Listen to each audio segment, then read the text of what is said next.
Ayan, good morning po sa ating lahat. Welcome to my vlog. So, yun yung ating mga kasama na, no? At maliligo kami today. At kasama nga namin sila pastor, yan, lahat ng kanyang membro, ano? So, kasama namin maligo, ano? At siyempre, nandito na nga kami sa Manga Falls. Welcome to Manga Falls po. So, ito po ay isa sa pinakamagandang liguan para sa mga family, no? Family bonding, ayan. So dito po ito sa barangay Villa Libertad, no? At yun nga, at papasok tayo at ipapakita ko sa inyo kung gaano kaganda dito sa area na ito, no?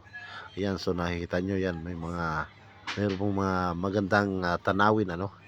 At siyempre, bago tayo aakyat sa taas at ipaparking muna natin yung ating sasakyan dahil meron po silang parking area, no?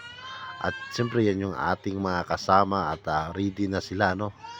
So, ready na po kami maliligo pero bago po kami mag-ready maligo, ready muna ang pera kasi meron pong entrance dito, no?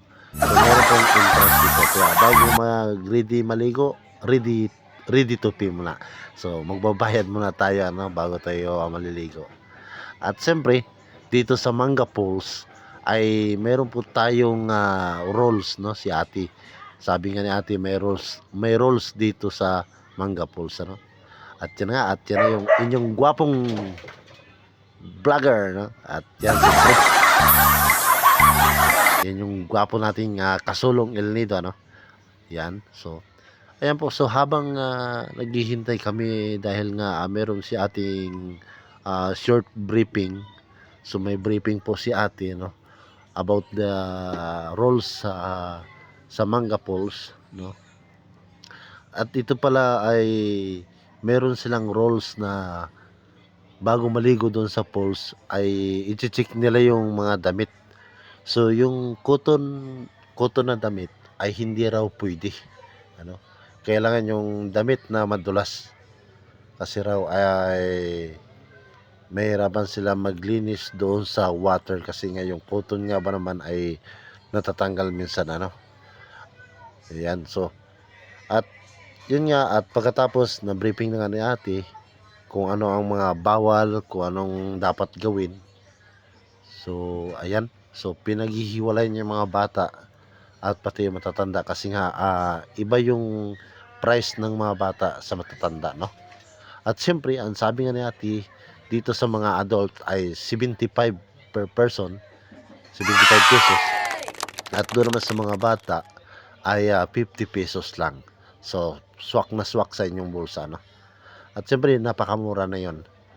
At siyempre, tayo ay makikinig ng briefing ni ate dahil nga mahalaga yung kanyang sasabihin.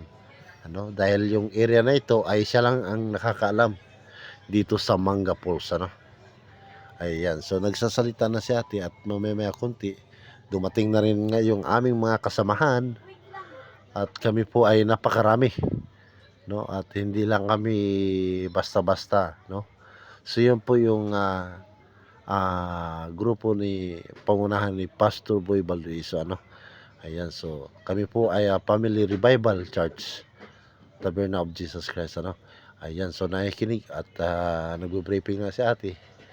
At yun nga, napansin ko napakagaling mag-briefing si ate, about sa mga roles.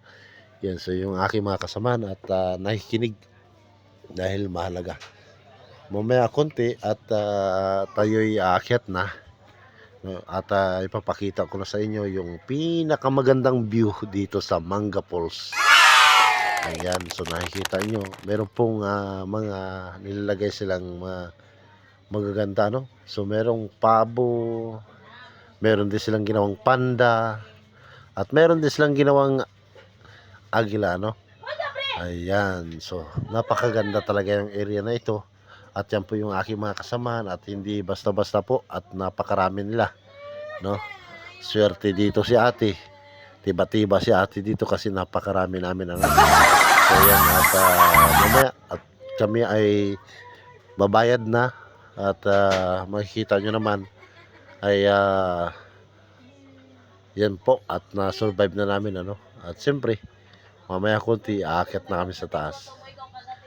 At siyempre bago ka po aakyat sa taas, siyempre magbibili ka muna ng mga tubig at pagkain diyan sa tindahan ni ate. Kaya kung ganito lagi ang guest ni ate karami, mga 2 buwan pa lang yayaman na yan si ate kasi napakaraming tao, ano. Hanggang sa yun yung aking mga kasamahan. At siyempre hindi lang yan at na meron pa kaming hinihintay, ano. At siyempre ako'y magpapaalam na, ano. Thank you so much po sa lahat.